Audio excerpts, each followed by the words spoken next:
Alcohol, sex, food, gambling, drugs, internet, love. spending. There are a million addictions, and everybody is recovering from something. Here to help, it's Recovery Wednesday with America's original radio psychic, Dr. Linda Salvin, along with addiction specialist Candy Finnegan from the Emmy Award-winning television show Intervention.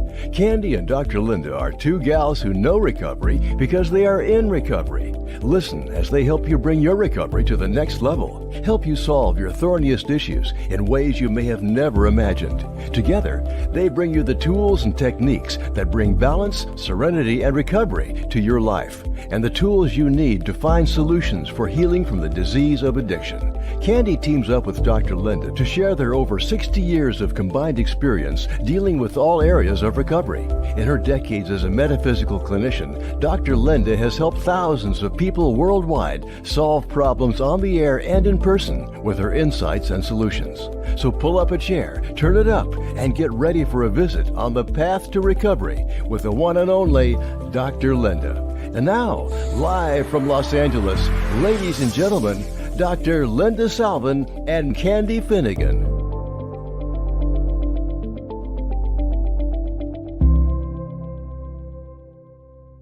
Hi, everybody. Welcome back to Recovery Wednesday. I am Dr. Linda Salvin, and unfortunately, Candy Finnegan can't join us today because she, too, has what I've been dealing with, and most of you have been dealing with this bug out there, coughing and sniffling and coughing and coughing. So she won't be joining us because she can't talk without coughing.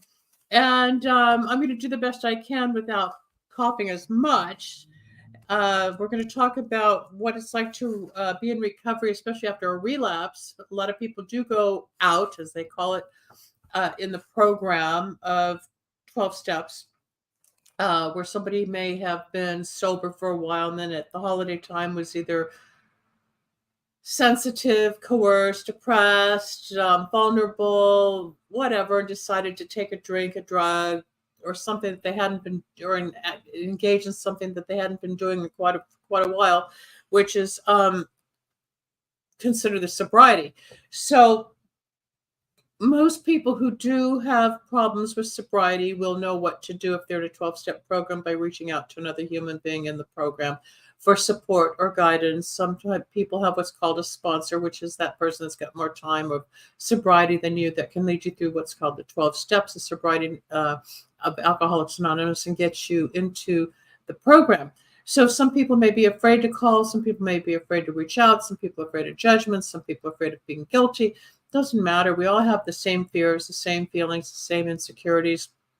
But when you're in dire straits, the thing you do is reach out for help. We all think we can do life alone. We can't do life alone. Life's tough as it is on your own, let alone with somebody else. Well, just got off the phone with somebody I've known since 7th grade, 1965, and her daughter just had major surgery today, and one of her last living relatives just passed away. So, we talk about the life changes that we go through. We never know what the vulnerabilities are going to be. And a lot of people live and learn regardless of what we deal with without drinking alcohol or without shoving coke up the nose or without freebasing or smoking a ton of dope or taking a lot of pills to numb the pain and find an escape, an ulterior universe within our own mind, because life is a head trip. It's all in our mind. If you want to be successful, think about it and go do it. It's not about manifesting. I don't believe we manifest things. I think we have an idea, we have a thought, we have a process, and we go do it if we want it. If you don't want it, you don't do it. If you want to be a procrastinator, then procrastinate.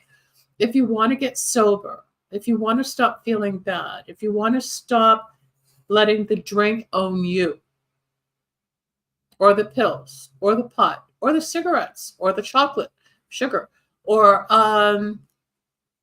yes, one is a relapse. It's all or nothing. Sobriety is all or nothing. You don't get to slip.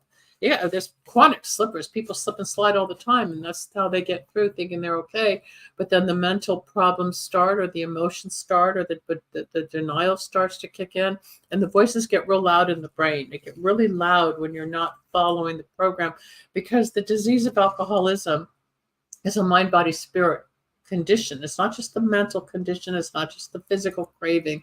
It's also what happens spiritually and emotionally to the person that's sensitive to the substance. With sugar is like putting alcohol in my veins. It's the same kind of thing. I get wacky and I get depressed and I get out of sorts with sugar. So I've been off sugar. I think it's going to be 11 years. Yeah, it's going to be 11 years in February that I haven't had sugar or flour in food. Sometimes if I go to a coffee place and they haven't cleaned out the mixer properly, I get a little bit of sugar in my coffee drink and I will feel it within 4 days. And it's not a nice situation to be around. It's very painful for me. So I don't even go buy coffee at places like that anymore because I don't want to risk it. But the person who has an alcohol problem and has been sober for a long time and then all of a sudden starts drinking. I know a lot of people who were in the program got sober and their lives are fine and they're making money or their kids grew up or their grandparents or whatever, and they're fine. I chose not to try it anymore. I chose not to feel bad anymore. I chose to find a spiritual way of life. I chose to let go of what didn't work for me. Does it make me 100% better than you or happier? No, not at all. It just makes it more clear for me. What works for me may not work for you. But what works in the general public as a community, as Candy and I have talked about, the community of the program is the benefit of all the people who are living a very sober lifestyle. Yes, there's life after drugs. Yes, there's life after alcohol. Yes, there's life after sex. There's life after chocolate. There's life after travel or work or whatever. If you know someone who has had one, but they don't count it, what is the best way to go about the situation? That you can't bring them out of their own denial, but they have to count it if they're being honest, because it's a program of honesty. It's about integrity. And I mean, they're only hurting themselves. They're not hurting you. They're hurting them. They're hurting them. So when they are in enough pain, they'll hit their bottom and something else will happen. Unfortunately, if they only had one, it's going to lead to another down the road. It's like cigarettes. You can stop smoking, and as soon as you take that first drag off of a cigarette, for me, I think within 2 days I was smoking a pack a day again. So I've been off cigarettes now since, I guess 23 years.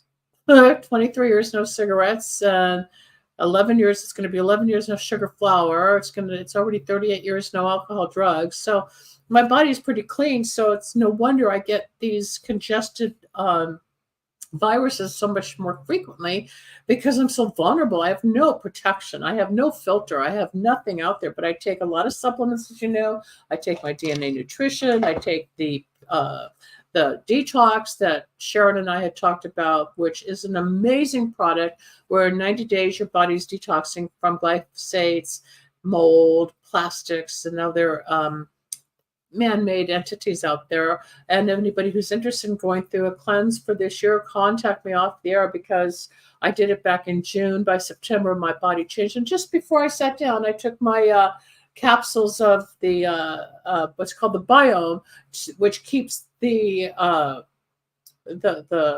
glyphosates from acclimating in my body. I keep flushing. No, getting off sugar and flour is never easy. It's like another drug. But once you get through it over the first 3 or 4 weeks, you just don't. Doesn't mean I don't look at desserts. Doesn't mean I don't look at chocolate chip cookies and think, oh my God, that tastes so good. I remember what they taste like. I also remember what it feels like. And I don't want to sweat, and I don't want to get depressed, and I don't want to get agitated. See, when you're eating normally, carbs, sugars, or if you're drinking on a regular basis, or with your dinner, or on a Saturday night date, or whatever your thing is, you don't notice what your body would go through when you're clean. So if you take a period of time without the ingestion of the substance and then reintroduce it, that's when you're going to know what the difference is. And the only way to find out is trial and error. A lot of people don't understand it. Some people never had enough.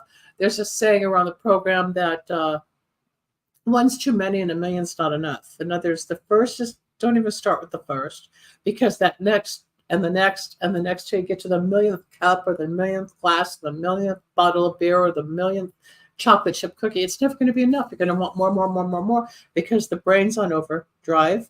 The addiction has kicked in. The craving for more has kicked in. It's nonstop. It's part of a disease. It really is a disease, people, and it's no one's fault. It's not your fault, but we as a collective have an opportunity to get healthy or more stable or more sincere with how we want to live our life. Does it take away anger? No. Does it make people fall in love with you? No. Does it put money in the bank? No. But in many ways, yes, because we become more self-sufficient because we're more clear in our thinking and we're not evading responsibility by hiding in the drug, the alcohol, the food, or whatever. Because a lot of the times people will call in sick at work, but they're really like on a bender, or they're drying out, or they had one too many and they're hungover, and they could have a food hangover, they could have a drug hangover, they can have the alcohol hangover. You just don't know. Everybody's different. So it's up to you to judge where you're at on your spectrum as far as what disease means to you, alcoholism means. But for the general public, if they want to listen to this podcast, it's basically, especially after holidays like what we've just been through, a lot of people relapse. They take that drink or drug or food or whatever, and they're back in the hole, they're back in the pit, and they don't know what to do. So the first thing to do is make a phone call to a recovery center or to the alcoholicsanonymous.org. Is all over the internet. It's all over. There's phone numbers everywhere, every city. They're worldwide. You can't not have it. So the first step is admitting that you have a problem or that you need help, and the second step is getting some help. So it's humbling. It's weird. It's like you feel like you're the only one, but you're not. Just like you think you're the only one that may have ever had a cold or flu or got fired or had a flat tire, or gosh knows what goes on in life, right? Life is life. We never know what each day is going to throw at us. It's an experience.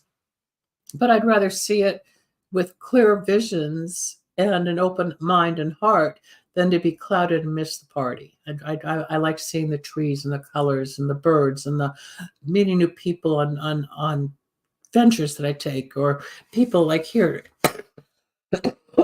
we go, talking to people, getting to know people, it's a choice. It's not a mandatory issue. It's a way of living in recovery. Is a way of living if you choose to live a life in recovery. If you choose to drink and use and not be attentive or not show up, that's your choice. That's your choice. You may miss the illness of somebody. You may miss not being able to show up for someone that needed surgery. You might miss the fact that somebody was sick and then they died and you didn't get to the hospital because you were loaded. Or who knows? There's a thousand excuses as to what goes on with people, places, and things.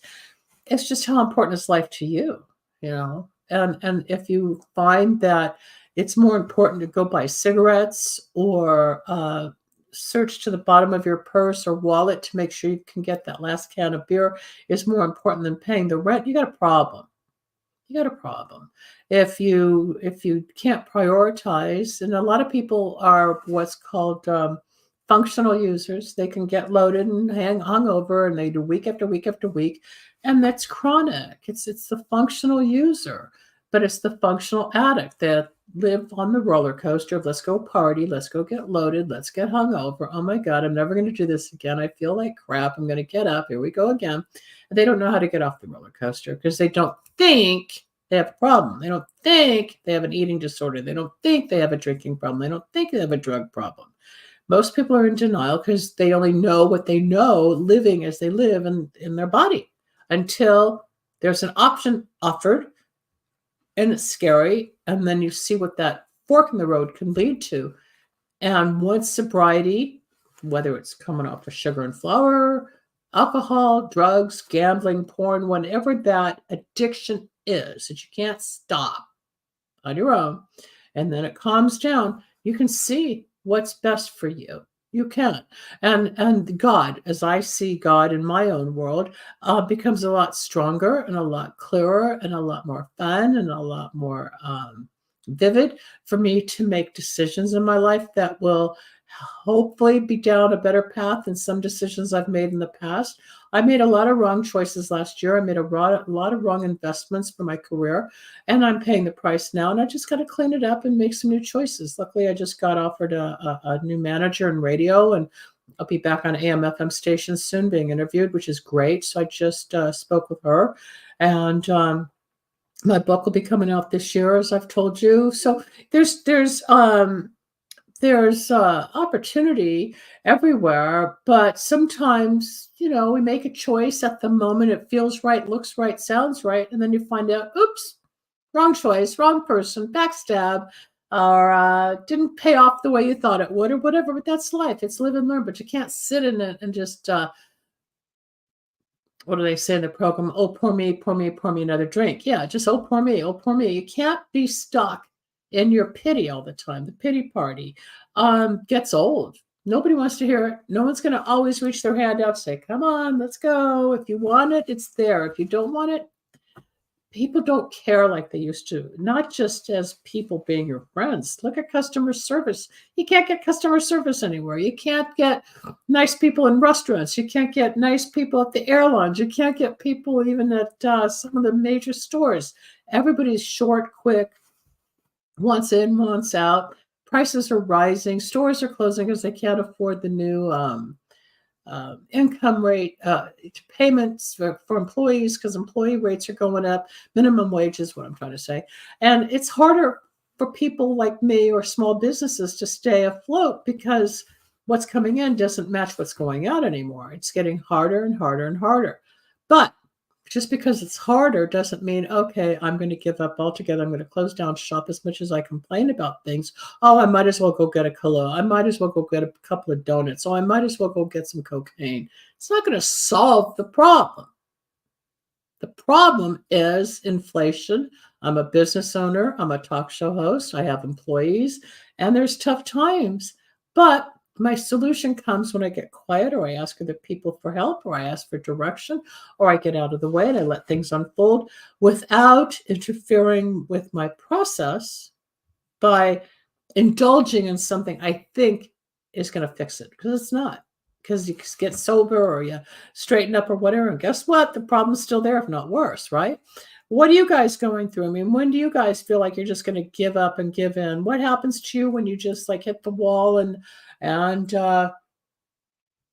take that first drink when you don't want, or take that first bite when you don't want, or okay, we've all started a new diet and a new workout regime. It's a brand new year, so you're motivated for 4 days, and then who cares? I'm never going to get there, so you give up. We're all that way. It's not like you just get up and you're Rocky, ready to hit the world and fight your way and win all the time. It's hard. But it doesn't have to be as hard. Yeah, good cry, but it doesn't always fix the problem. You still got to go do the work. You still got to do the job. You still got to tackle the issue. Got to tackle the issue, the outside issues versus the inside issues.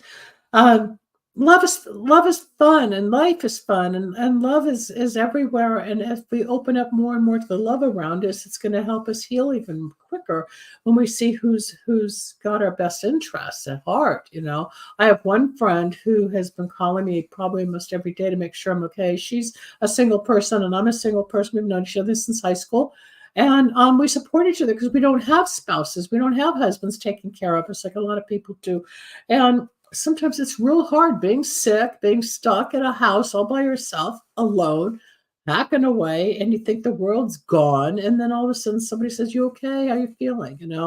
And my sister, how you feeling? Okay, so somebody's there. Well, it's the same thing if you're drinking or using. You want to know somebody cares enough to help you. So if you know somebody who's, quote, wet, meaning still drinking and needs help and is in dire straits and maybe isn't going to go to a recovery center or a hospital right away, or doesn't know how to get to a 12-step meeting, or doesn't want to go where other people are, you can guide them to some of the websites. You could guide them to some of the phone numbers. You can guide them to certain places where it's safe. It's safe. That's what you can do for people that need help in recovery. The Recovery Wednesday show that we do every Wednesday, we try to pick a topic so people can understand that the 12 steps of recovery are a tool for people to heal and come out of a denial and a lifestyle that no longer serves them, whether it's around drugs or alcohol or pills or cocaine or sugar or porn or internet, or because we were even talking with Candy a few weeks ago, we were talking even all the different platforms online has become addictive. We now know, and it's not new, but for the last 15 years or so, we've known that the internet shoots off a dopamine fix. So in the middle of the night, we wake up, I got to check my phone. Who texted? Who called? Who posted something on Instagram? My God, we might miss something gruesome or funny, and then as soon as you see it, you don't even remember it anyway. Our memories have become shortened as a result of all the internet frequencies that we're exposed to, because there's so much data and there's so many talk shows, there's so many podcasts. I'm just one little pebble on the beach now. Or there were days or years when I was at the top of my game because psychic radio was hip a long time ago. Now, I mean, everybody's a psychic, everybody's a podcaster. Sometimes what if they hear me and know that what I have to offer to listeners.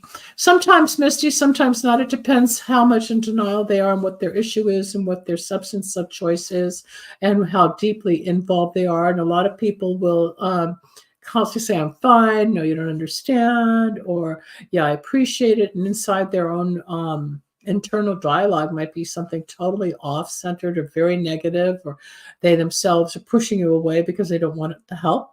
It's you can't lead the horse to water. You can try, but sometimes get them there, but they can't drink it. You're not going to make the horse drink it unless they're absolutely ready.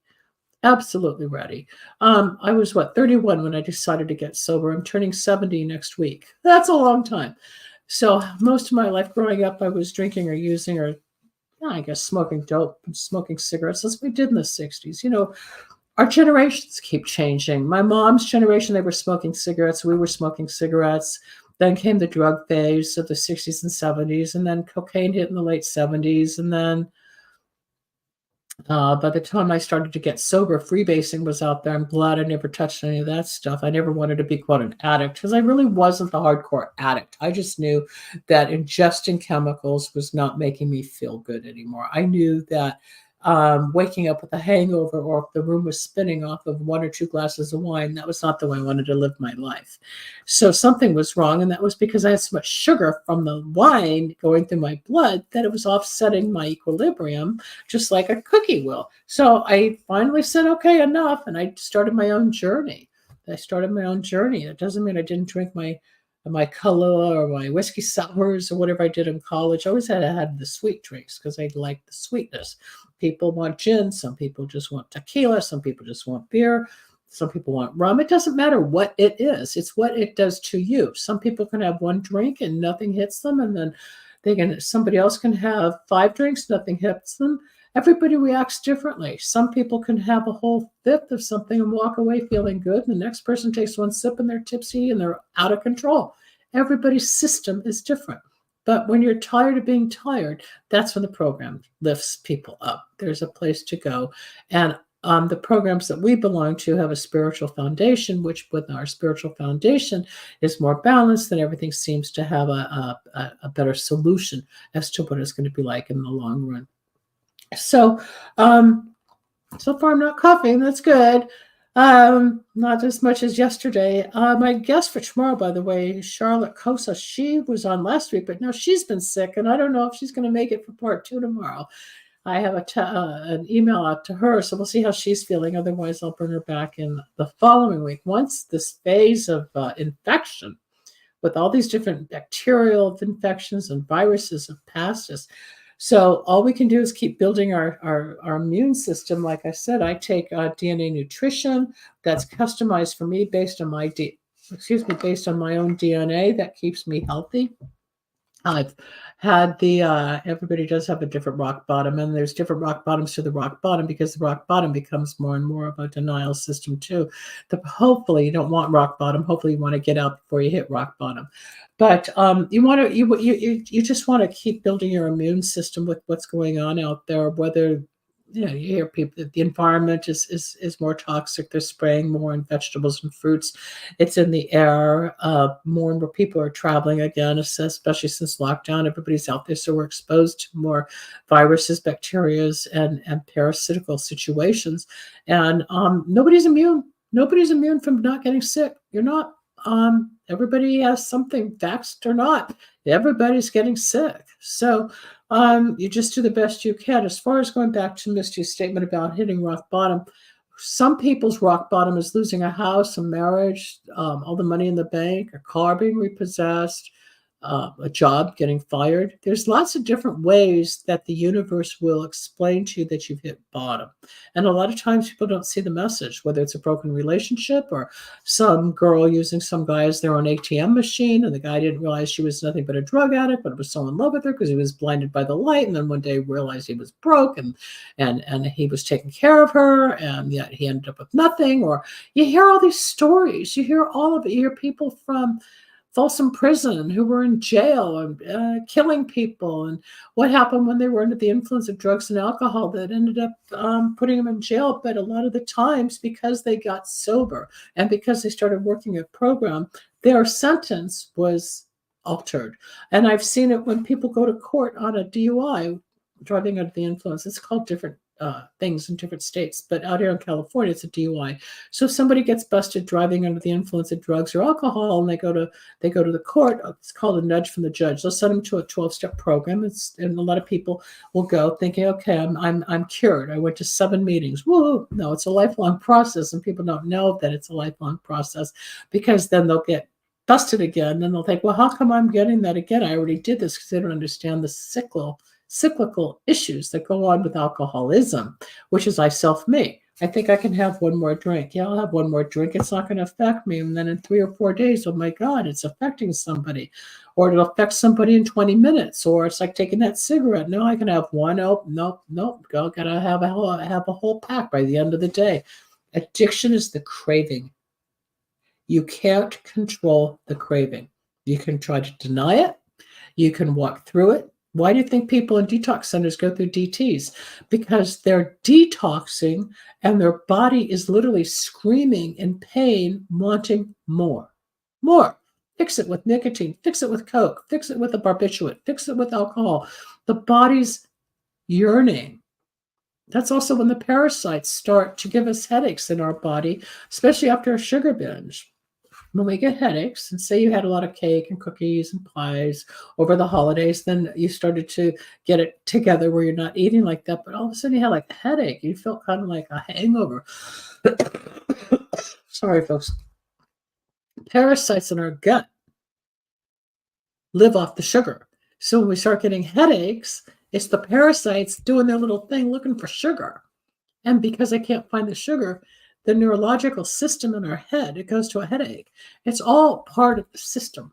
It's all part of how it works. So the less you do to intoxicate yourself, the fewer problems you're going to have in most areas of your life. That doesn't mean you'll never get liver disease. It doesn't mean you'll never have a heart attack. It doesn't mean you'll never have a stroke. It doesn't mean you'll never gain weight. It doesn't mean you'll never get depressed. No. Don't read into it.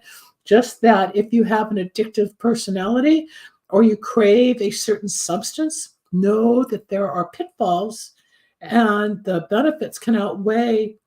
The benefits that you get by getting sober can outweigh the trial and errors of going through a denied sobriety, trying to do it on your own, thinking you can handle it, thinking you don't really have the problem, thinking that the mind is just what it is, or your body's overreacting. We're all different. We're all different.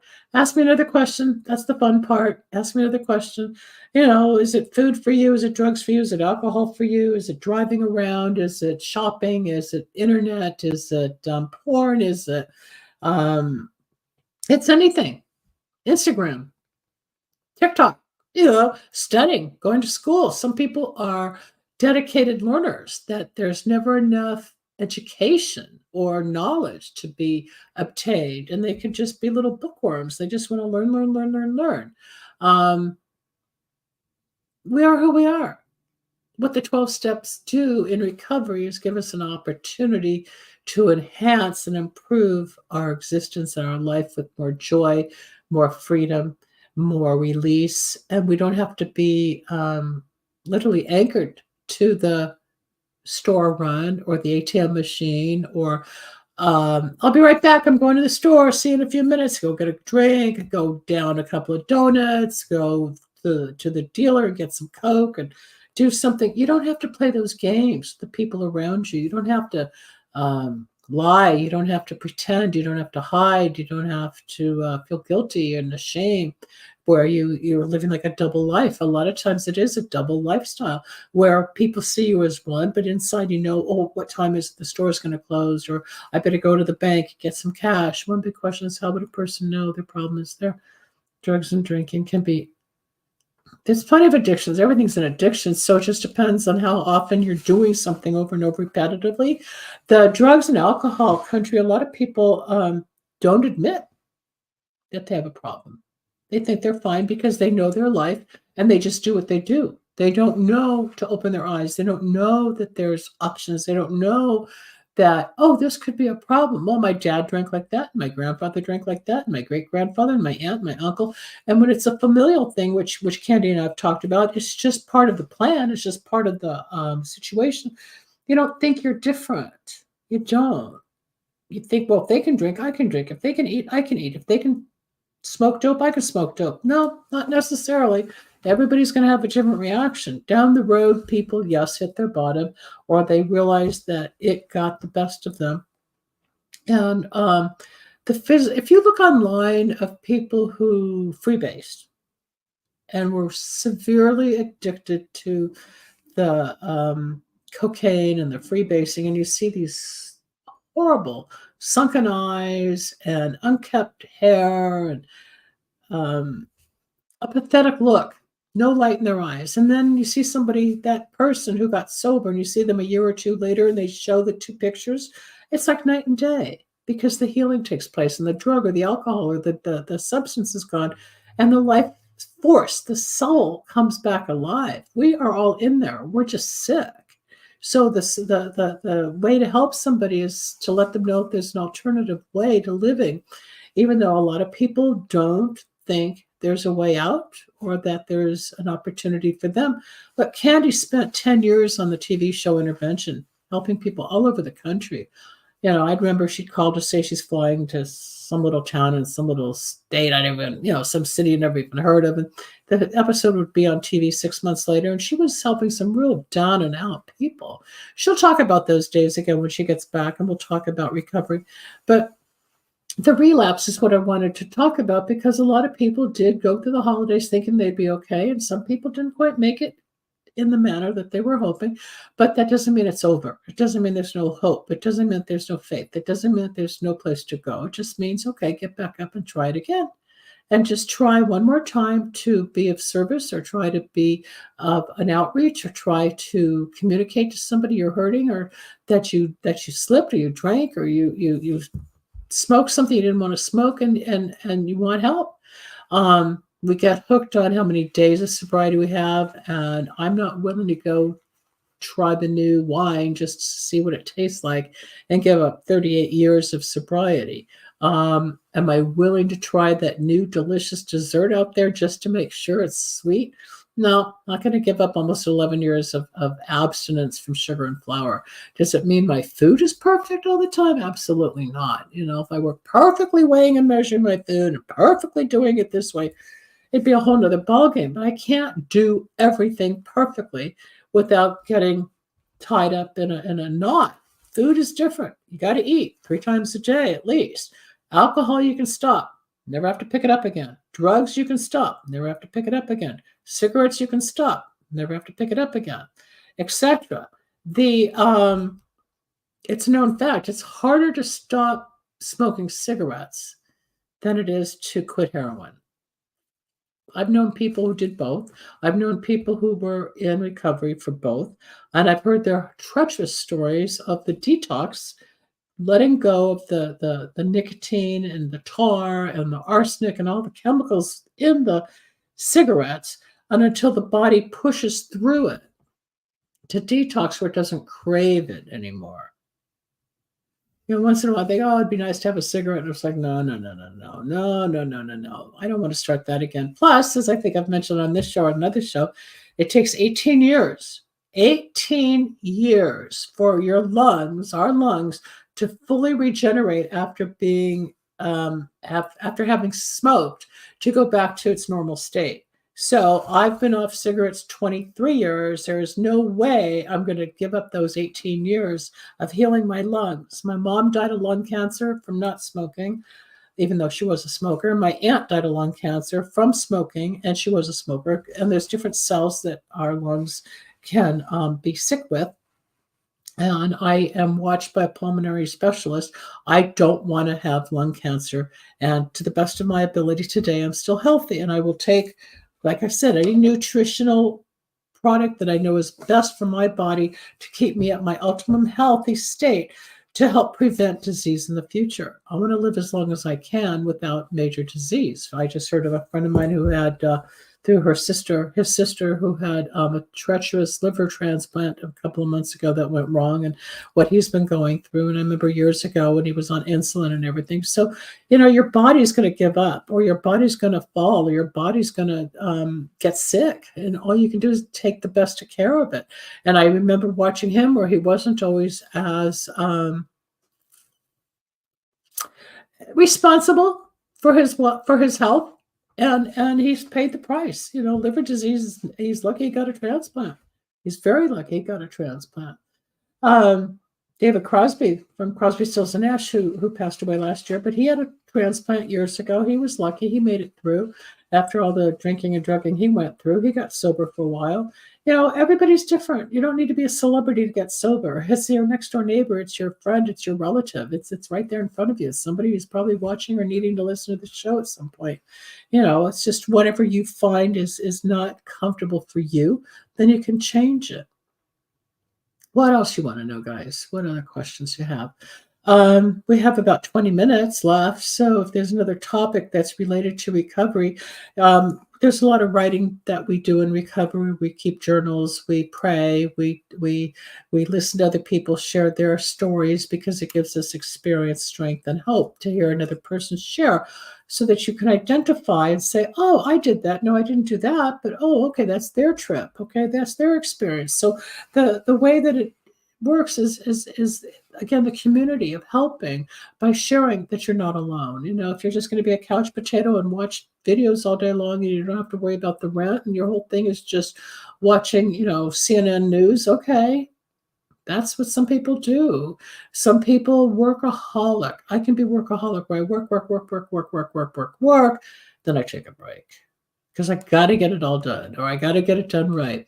But I also get the adrenaline rush off of work. When you feel like you're on the verge of backsliding, absolutely. You go to a meeting regardless. That's especially when you need to go to a meeting, but you go to a meeting any other time so that you don't ever get to that point. That's why people, even with 38 years of recovery like myself, I still go to meetings. I still go. It's like a God shot. You see people that you know for many years and you watch new people come in who are trying to figure it all out.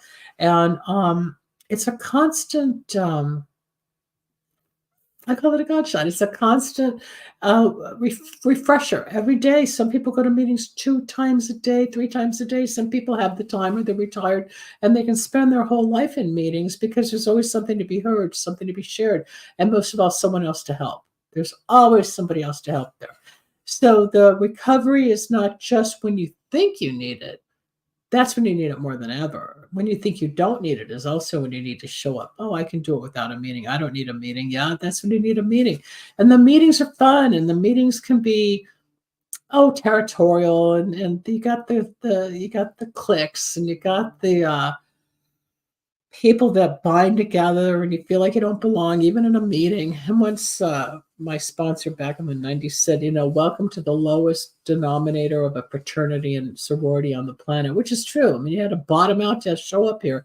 But some of the greatest people I ever met have been in the rooms of Alcoholics Anonymous. And the HAL program for food means honesty, open-mindedness, and willingness. That's Compulsive Eaters Anonymous. How? There's Overeaters Anonymous. How's a more stringent program? When should you turn?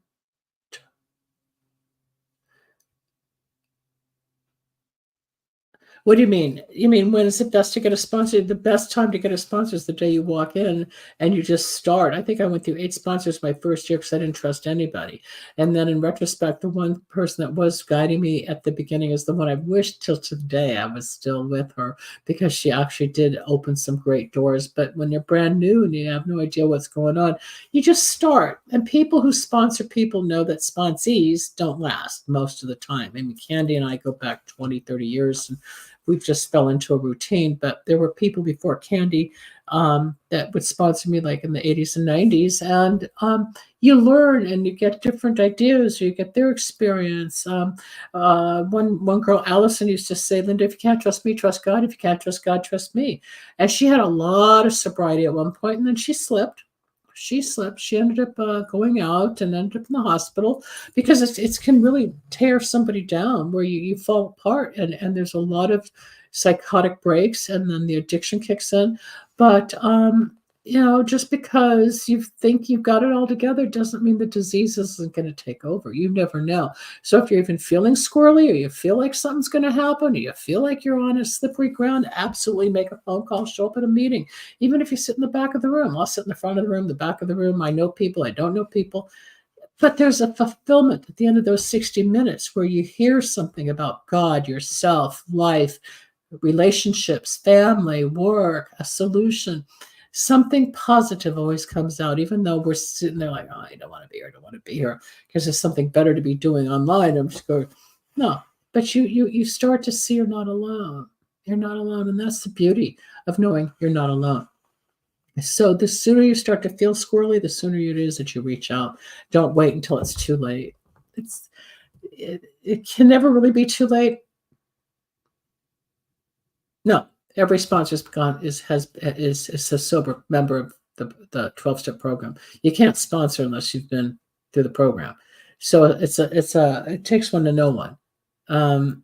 In recovery centers now, it's a different medical model where the people that are helping, whether they're techs or doctors or whatever, not all of them have a recovery in them. But as far as sponsoring somebody, yes, especially in the 12 steps, the sponsors have already gone through the 12 steps of Alcoholics Anonymous with regards to the AA program or CA program for cocaine, or MA program for marijuana, the OA for the food, CEA HOW for the HOW program. There's Emotions Anonymous. There's hundreds of anonymous programs, which are all offshoots from the original program that started over 70 years ago with Dr. Bill and Dr. Bob back in Akron, Ohio, when they started to put this together, when they were two drunks trying to figure it all out. I visited the home of Dr. Bob in Akron last year and a half ago, and I saw where the typewriter was that typed the original big book, where the daughter typed it. I saw where the meetings were. I saw bottles of alcohol that he used to drink and stored. And I mean, thankfully, I was not a gutter drunk. I was a party girl. I was at the bars. I was drinking my Kahlua. I was dancing disco or whatever we were doing back in the day. But for down and out alcoholics, like sometimes you see them at the bar and it's one glass after another and they can't stop until finally the bartender says, okay, Joe, you've had enough. Okay. And then Joe gets mad, and then Joe throws his keys or they'll get him an Uber today or something. There's a limit. But when you're a functioning addict and you look good on the outside and you go home and crash, you still have the problem. You still have the recovery. And with me, I guess the sugar hangover from Kahlua or brandy or whatever. I think when in the 70s when The Exorcist came out, we came up with a drink. I was bartending at the time, and we came up with The Exorcist, which was green cream de menthe, Kahlua, and cream. And it was like a separate. You could see the green and the white. It was disgusting. But it was sugar, and it was still alcohol. I mean, we played around. But I'm not 21 anymore. Do functioning addicts ever know they need help? Yes, country. Excellent, excellent question. They do, but they are in more denial than somebody who's probably crossed that line, because the functional addict still goes to work, still has a job, dresses in impeccable clothes, drives the car, has the house or whatever, right? It all still looks good, even though inside he or she is tormented and fragmented. And then the little voice over here will say, no, I don't need any help. Yeah, I think it's time to get help. No, I don't need any help. I can do it myself. And it goes on and on with the inner battle. There's that inner battle. And there's an old story. I don't have it in front of me. I can't recite it verbatim, but it's an old wise man who was an Indian, and his son was an up and coming member of the tribe, and he was trying to ask, if there was a fight between a wolf and a wolf and a coyote, I think. Which one wins? It's like the inner self. Which side of you wins? And it's like the father says, it's the one that you feed the most, the one that you give the energy to. So whatever part of you that you feed, if it's your sickness, your illness, your disease, your depression, and that's going to win if you keep feeding it. If it's the one that you fight for and you see the light, it's not going to win. So it's your own battle. It's your own battle. Everybody has their own battle. The people who are in denial don't want to admit, because then they'll ruin their image. Or what will you think of me? Or what if you find out I'm not perfect? Oh, geez, I don't know anybody that's perfect. When I meet them, I'll let you know. But it's hard. We all have battles. Should I, shouldn't I? Do I, don't? Do I like this? No. Do I love my job? Do I want to live here? Do I want to move? Do I want to travel? Do I want to be in this relationship? Do I want to take that bite? Do I want to go to their dinner? Do I want to go to the play? I mean, yes, no, yes, no, yes, no. Every day is a struggle. Every day is a question. Every day is an opportunity to grow. If you're struggling with alcohol, drugs, food, sugar, quantity eaters, eating disorders doesn't necessarily just mean sugar and flour. Eating disorders also include starvation, which is the anorexic, thinking they're never going to get thin enough. And then you got the compulsive eater, which is quantity, volume, huge amounts of calories without feeling full. That's bulimia. Bulimia means ox hunger. So it's constant food, but never getting full because the mind is separated from the body. Then, I don't feel good. Well, because all the food starts to settle. Then depending what you mix with the food. So it's all what we do mentally where we detach and then we think, oh no, I'm fine. Here, I'll put on a new blouse. I'll just look great at the party. Inside I'm like, I wish I hadn't eaten that 20 minutes ago or whatever. You all have the inner dialogue. So I'm going to leave it up to you to figure out what you want to do. And when you're ready to say, I don't want this anymore, I will try something new, you reach out. You don't like it? Like they say in the program, you don't like it after 30 days, we'll refund your unhappiness and you go back on your own. Does the internal conflict aid to the addiction? Yes, a lot of times I think it's the inner dialogue because you don't know what you're listening to anymore. The beauty about sobriety is that you get the clarity, and that's where God comes in. Be still, for I am God. So when the spiritual aspect starts to kick in, you're more clear in who you are, what you think, and what you feel. And we talk about that on the psychic shows on Tuesdays and Thursdays as well. It's all related. It's all related. But this particular segment of psychic solutions is more about addiction and the physical problems, and that there are opportunities to see the light and to grow. But I think we all battle. You can still be upset that I can still remember conversations I had maybe when I was 10 with a friend at school or in Girl Scouts or whatever. And sometimes the old emotion will come back up and it'll haunt me. Or for years, I would let somebody's negative words about me in a singing class eat away at me until finally I realized it's just my mind. She can't hurt me. It's 30 years ago. But we hold on, just like we were talking yesterday about holding on to stuff and when to let go. It's all part of the process of being human, whether it's our physical stuff that we have to have, or if it's an emotion, or if it's pictures. But in this show for the Recovery Wednesday, it's about letting go of what you don't need that keeps you sick and in denial, which might be alcohol, which might be drugs, it might be cigarettes, it might be food, it might be porn, it might be the internet, it might be shopping, spending, debt. There's Debtors Anonymous. There's all sorts of programs out there because we all need something, because we're all recovering from something. We all have many things that we hook into as a distraction. So we're at the end of the show already, and I made it without coughing a lot. I love you guys popping up all the time and asking questions, and I hope you can apply some of it to your own life or to somebody you know that might be struggling and needs your light to show them the door to an easier, softer way of living. And it does get easier to live without the inner conflict and battling as much. It's called the surrender. And I surrender daily to a lot of people, places, and things I don't necessarily want to or absolve to. But it's what I do because it keeps me more balanced, happier, and the doors keep opening. So that's it for today. Rebel, thanks for managing the show as always. And I'll be back tomorrow. Hopefully, Charlotte will be okay to talk, and we'll go into some of the effects of psychic attacks and what happens to us as the psychics and how we are actually beat up by the entities that we take on in our work. But this is the end of Recovery Wednesday. What to do if you've relapsed after the holiday. I needed to hear this today. I want to thank you. I'm on the road. Oh, thanks, country. Anytime. I love having you pop. You know, it always goes into the YouTube at Dr. Linda Salvin, and you can always download it, and that's on 100 platforms. Once it gets uploaded during the week, you can always replay any of the shows, and they're on my radio station. If you're driving, just go to drlindaradio.com. I run my shows from 20 years ago through now on my own station. I'd love you guys to start listening to Dr. Linda Radio. You'll hear some of the old shows from 20 years ago and 10 years ago. And recently, it's a whole, there's music. My songs are out there. Take a listen, Dr. Linda Radio. Otherwise, go to lindasalvin.com. Let me know what you need, and I'll talk to you soon. Thanks, everybody. Bye-bye. Thanks for joining us. We hope you enjoyed Recovery Wednesday. You can reach Dr. Linda at 888-509-1077 or at lindasalvin.com and Candy Finnegan at candyfinnegan@aol.com. Need a breakthrough of your own? Ready for answers or insights nobody else has? Reserve your own one-on-one in-person chat. Dr. Linda isn't just for other people. Dr. Linda gets results for you. And it's easy. Contact details are on screen now. Just click on lindasalvin.com or call toll-free 888-509-1077. That's lindasalvin.com or toll-free at 888-509-1077.